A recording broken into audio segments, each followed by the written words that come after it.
Hello, good morning, children. How are you?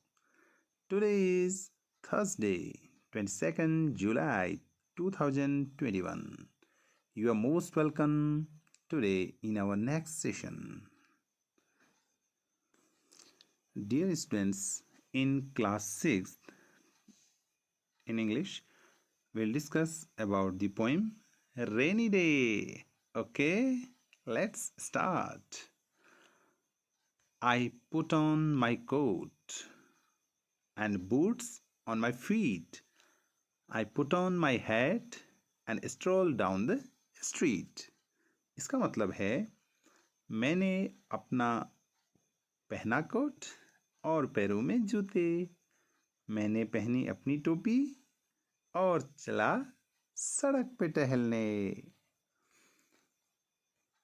The rain falls down from the clouds above, splashing in puddles is what I love. बारिश हो रही थी ऊपर बादलों से, पोखरों में छपक करना मुझे पसंद है। तो बच्चों, ये थी कविता और इसका अर्थ। अब कुछ प्रश्नों पर हम बात करते हैं। Find out English translation from the above poem. जो ऊपर ये पोएम आपको दी गई है, इसमें से इनके अर्थ ढूंढने हैं। स्प्लैश मीन्स होता है छपक। जूते, इनको क्या कहते हैं? जूतों को पोइम में दिया गया है। पोखरों, इनको क्या कहते हैं? ये भी पोइम में दिया गया है। टहलना, और इनको क्या कहते हैं? ये भी दिया गया है। आप ढूंढो और अपनी कॉपी में लिखो। Now next question, complete the following with the missing alphabet. पहला है RA space NCO space T, तो ये हो गया रेन कोट। तो ऐसे ही ये शब्द हैं CLUDS, यहाँ पर क्या आएगा? शाबाश। UMBRELA, क्या आएगा? शाबाश। यहाँ पर PUDLES, क्या आएगा? शाबाश। अब आते हैं अगले प्रश्न पर। Make pair of the words given below. Okay, तो यहाँ पर जैसे एक जोड़ी बनाई है, पेयर बनाया है। Rain coat, rain coat. Okay, ऐसे हेड क्या होगा? Boots, puddles. ये आपकी बारी करने की, ठीक है। अब हम आगे बढ़ते हैं अगले प्रश्न पे। Tick the correct word. Sonu is playing outside in, क्या आएगा? रेन या ब्रेन? शाबाश, rain. I have beautiful boots या shoots? Rahul wears his favourite bat और हैट? शाबाश। Vedang loves to eat cheat, बोलो। हाँ, Vedang loves to eat ice cream. Very good. Now question 5 for you. Do write and learn the poem and underline all the nouns and verbs. Okay, very good. Yes, example, noun हो गया coat, verb हो गया put. Okay बच्चों, hello children. आज class 7th में English में हम बात करते हैं ग्रामर की। Okay, what is grammar? Grammar क्या है, इस पर हम बात करेंगे। Grammar teach us how to read, write and speak any language correctly and properly. तो ग्रामर हमको बताता है कि हम कैसे लिखें, पढ़ें और बोलें किसी भी भाषा को शुद्धता के साथ और सही तरीके से। अल्फ़ाबेट, वर्णमाला। अब इंग्लिश की बात चल रही है, तो there are 26 letters in English alphabet. A to Z are alphabet. Okay, there are 26 letters in English. Alphabet A to Z are alphabet. A, B, C, M, N, P are letters.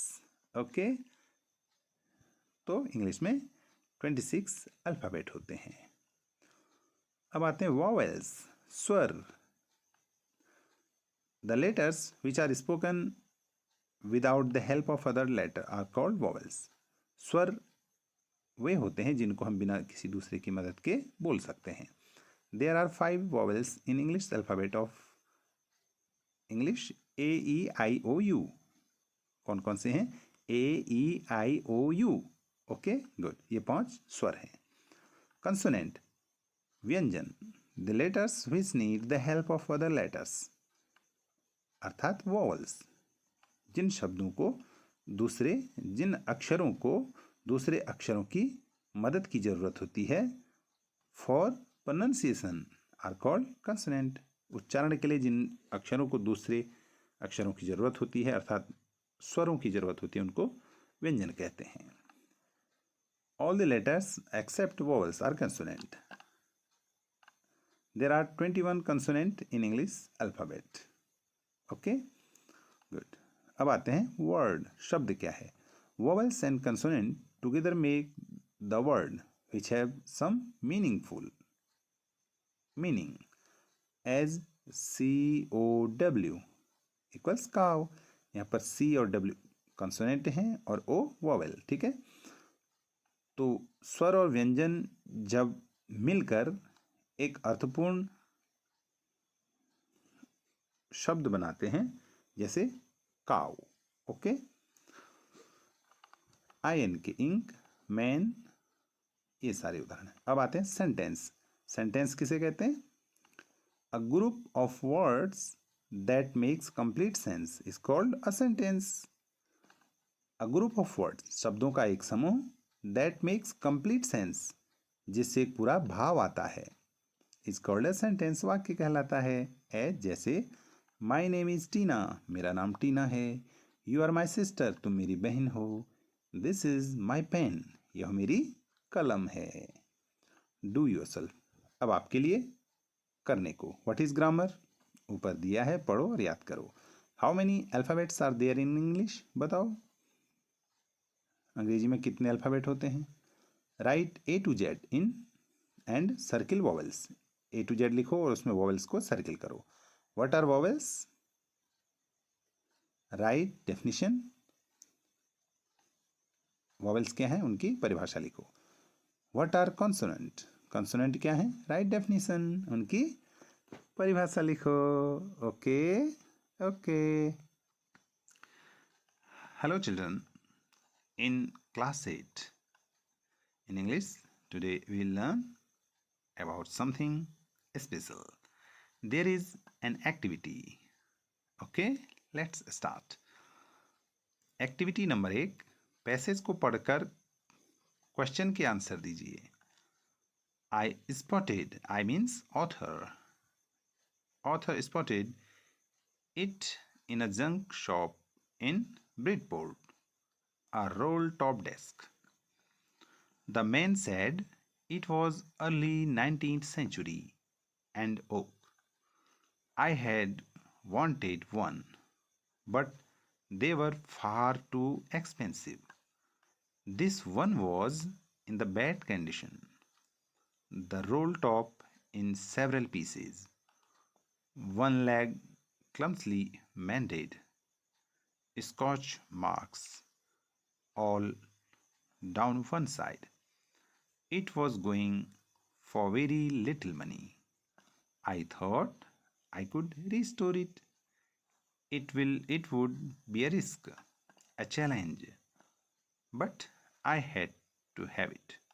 I paid the man and brought it back to my workroom at the back of the garage. I began work on it on Christmas Eve. Okay, अब हम यहाँ पर कुछ प्रश्न दिए गए हैं, इनको पढ़ते हैं। What did the author find in a junk shop? बताओ। What was the condition of roll top desk? क्या कंडीशन थी उसकी, बोलो। Bad condition. Who is the author of this passage? हाँ, Michael Morphugo. From his text lesson. Is this paragraph taken? Yeah, this paragraph is taken from The Best Christmas Present in the World. Next question is, what are the name of your English book? आपको तो पता ही होगा अंग्रेजी की किताबों के नाम क्या हैं. यहाँ पर लिखो दोनों के नाम. अब अगली एक्टिविटी है activity number 2. Fill in the spaces with what time, who, where, how old, how many, when. Okay, इन शब्दों को एक खाली स्थान पर भरो. अब देखो इस यहाँ 10 प्रश्न हैं तो आपको भरना है इज सी. इसका आंसर है सी इज ए गर्ल. तो क्या आएगा? पहला बता दूं या हु इज सी, वह कौन है? सी इज अ गर्ल, वह एक लड़की है. वैसे ये प्रश्न बनाओ. It's 5 to 3. इन प्रश्नों को बनाओ, इनके उत्तर ये हैं और यहाँ पर जो शब्द दिए गए हैं इनको छांट कर यहाँ पर लिखो. ओके ओके, आज के लिए इतना ही. Bye bye, see you next day. जब अगली बार मिलेंगे तब तक आप इन सारी वर्कशीट के सवालों को हल करना. Okay, bye bye, thank you so much.